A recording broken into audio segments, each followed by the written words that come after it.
சபரிமலையில இருக்கிற இடங்கள் எல்லாமே ஒவ்வொரு இடம் இருக்குல்ல, எருமேலி, காளகட்டி, கரிமலை, நீலிமலை, பம்பா, சபரிபீடம், சரங்குத்தியால், இந்த மாதிரி நிறைய இடம் இருக்குல்ல.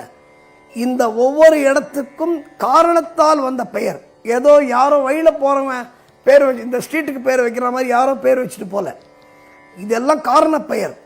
அந்த இடத்துக்கு இந்த பேர் ஏன் வந்தது அதெல்லாம் நான் பின்னாடி இந்த நிகழ்ச்சியில் பார்க்க போறோம். அதே மாதிரி ஐயப்பன் புலிகளை கொண்டு விட்ட அந்த குன்று புலிக்குன்று என்ற இடம்தான் ஐயப்பன் புலிகளை கொண்டு விட்ட இடம். சரி, அந்த இடத்துல என்ன விசேஷம்? அங்க புலியை கொண்டு விட்டான்னு எப்படி சார் உங்களுக்கு தெரியும் அப்படின்னு கேட்கலாம்.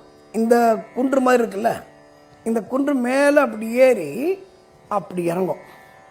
இது இறங்கி அது உள்ள நேர ஒரு பெருங்காட்டுக்கு போடும். உள்ள அந்த ரூட் உள்ள போகுது.